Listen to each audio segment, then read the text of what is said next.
I don't want to share all of this and not also share some breadcrumbs along the way of how I got through these challenges, even if it's not exactly how someone else will get through.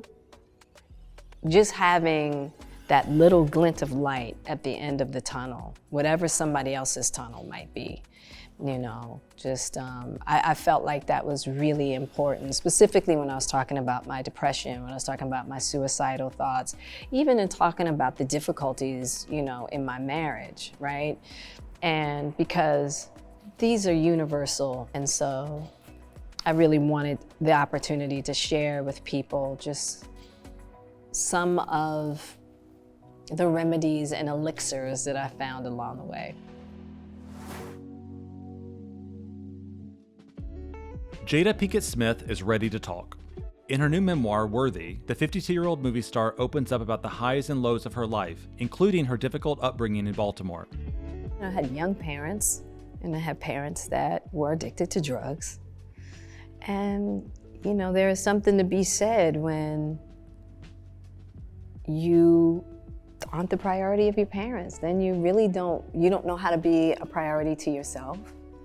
You don't know how to create healthy boundaries, to create healthy relationships. Our parents are not responsible for, our wholeness, but just in regards to having the understanding that, to be able to see that reflection in your parents' eyes, for them to be your mirror as a young child, that your parents don't have to be perfect, but to just always remind you that you are lovable and you're worthy. And it starts with being a priority, right? And so not having that foundation, as I would come to find out as way into my adulthood, had some really strong effects in regards to how I saw myself that I was not aware of. When I was coming up, the drug dealers were the ones that had affluence.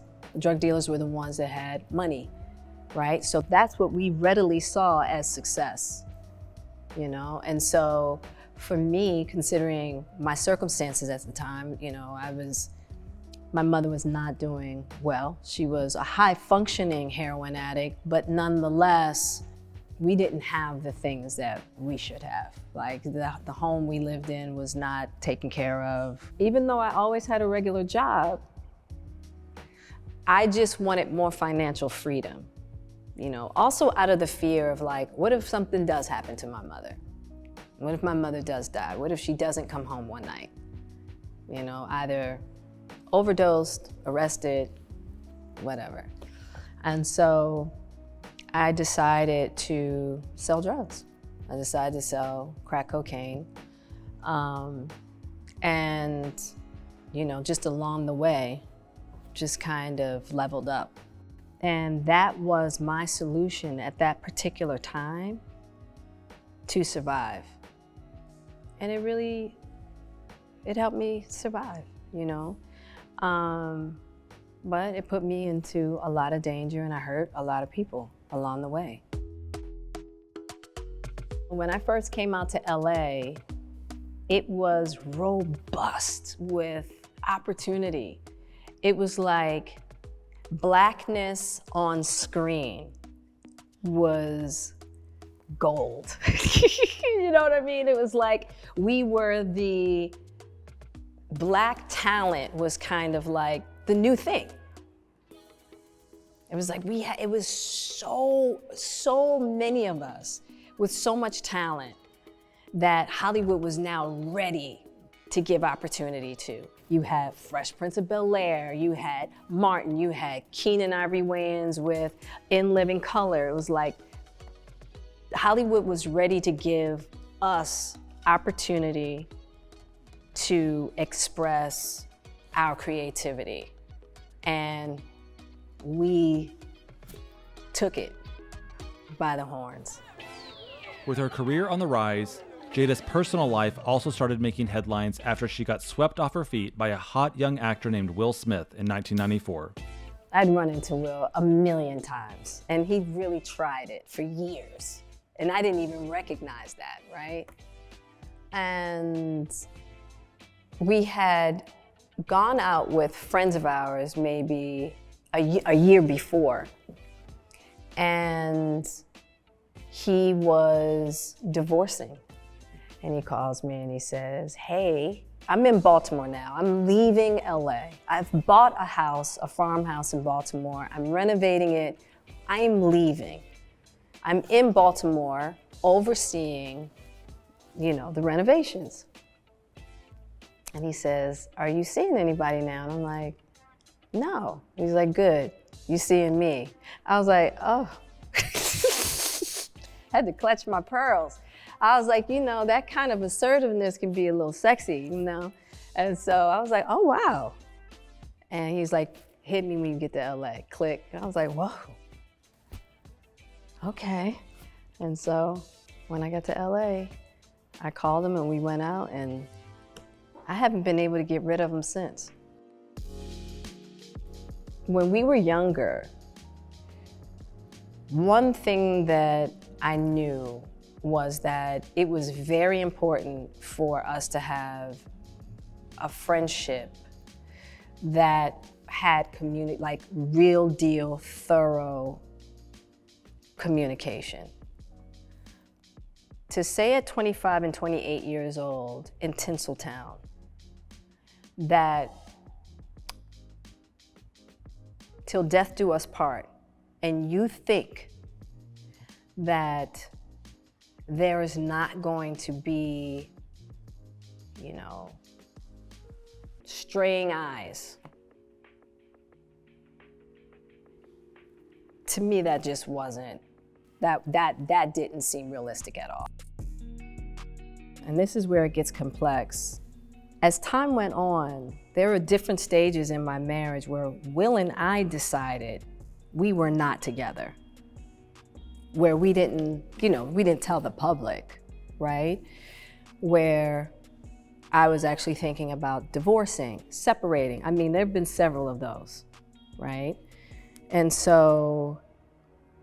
where we've gone and lived our separate lives. So I think within that is where people might have thought that, oh, they must be having an open relationship. And we just didn't want people to know the dynamic of what was happening between us. We didn't think that that was anybody else's business. And so I think that that's where sometimes that confusion came in. Transparency is just about having communication, right? And so it's like, let's talk about it. Let's work through it together. Let's be in partnership. Let's not keep each other in the dark. And I think that all relationships, if you're talking about being, and this is just for me personally, if you're talking about being with somebody forever, it's like, for me, having the emotional maturity to understand what it is to be human and what it is to make a commitment like that, that takes work. And so at the end of the day, I wanted us to keep our friendship in and just be able to have just open dialogue, and trust me, and that is not for the faint at heart. I'm gonna tell you straight up, it's not. It is not for the faint at heart, but I do believe that is why Will and I are still today married. No topic is off limits as she details going through serious struggles with her mental health. When I turned 40, I hit a huge wall. I mean, just a massive amount of depression while I was living a life. I was really living the dream, and so people knew around me that I was very unhappy. They couldn't really figure out why. I was so miserable. I was in so much pain, and I couldn't figure a way out besides death. And so I started looking for places, cliffs where I could have an accident. Because I never wanted my, suicide. I didn't want my kids to think that their mother had committed suicide. So I spent time doing that. And then once I had a plan, I felt more at ease to just go, okay, I got a plan now. I mean, as morbid as that might sound, once I had a plan, I felt like that was something to hang on to, right? And then from there, luckily, as I talked about it in the book, I was introduced to a plant medicine that actually helped me get through those thoughts so that I would never have to have them again. And so when Jaden came to me that day, and he's like, Mom, you got it. Moises and Mateo, their dad, he had this experience. I need you to come in here and listen. I'm like, I'm there. What is it? And Jaden's the kind of person that he's not bringing me into something that he doesn't feel like is really something. You know what I mean? He's not like frivolous in that way with me. And so the plant medicine ayahuasca helped me see the unhealthy, self-harming thoughts about myself. And it opened up a whole new world for me, a whole new world of healing that I'm so grateful for. So Jaden talks about how I introduced him to psychedelics. He introduced me to psychedelics. Fact check, yeah. Well, I talk about it in the book, the little gurus. I think what they've taught me collectively is that deep sense of self-acceptance. Like my kids, they love every part of me. You know, they love every part of the journey. I mean, they are just such beautiful beings in that way. You know, just the level of love, unconditional love that they have for me and their dad. And, you know, it's one thing to want to be the person that gives that unconditional love, right? And then there's to be the recipient of that unconditional love just creates a whole nother understanding and a whole nother learning that comes with that. And so I've really been able to feel what that feels like, to have that level of deep unconditional love from those three beauties. Jada is finally ready to discuss the shocking incident at the 2022 Oscars between Will and Chris Rock. The holy slap, the holy joke. But there's an even more complicated history behind it all. Something that you do say in the book that that Chris did ask you out.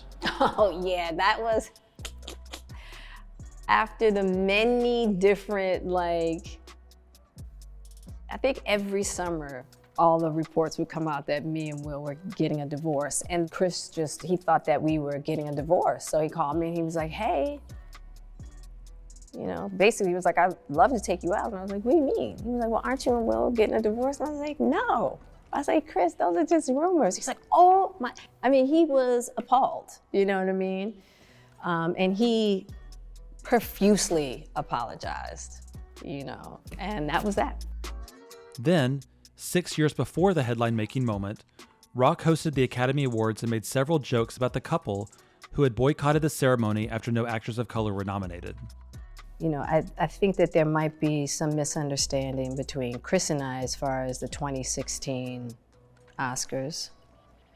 I think that he might have taken offense, and which I meant no harm in offending if, you know, that wasn't my intention.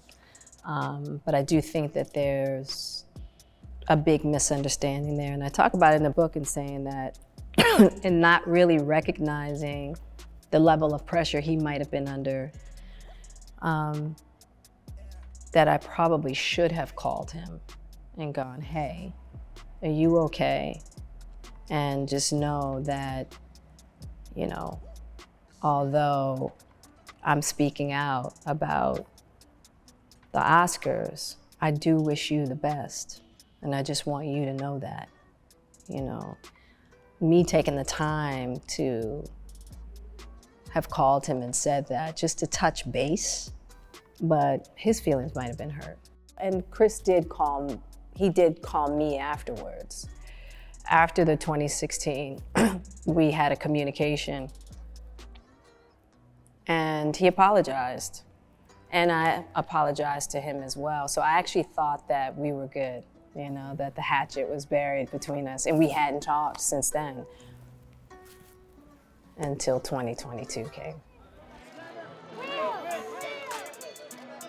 I thought it was a skit. Like from where I was sitting, I couldn't tell that it didn't look like Will hit Chris. Because number one, I'd seen Will in the boxing ring with pro fighters, and Will's a heavy hitter. So when Chris moved, it looked like he ducked, or, you know, he missed the shot. And when he continued to stand, and then when he continued to walk down to the end of the stage, I was like, there's no way. There's no way that Will hit him, right? And it wasn't until Will started to walk back to the chair to his chair that I even realized that it wasn't a skit, right?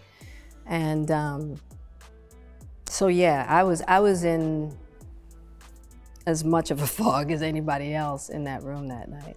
I just remember when Chris came down to the end of the stage and tried to apologize to me. He said, I didn't mean you any harm. Any desire to talk to Chris? I would say that, you know, here's my desire. I just hope that all the misunderstanding around this can be cleared up, you know, and that there can be peace.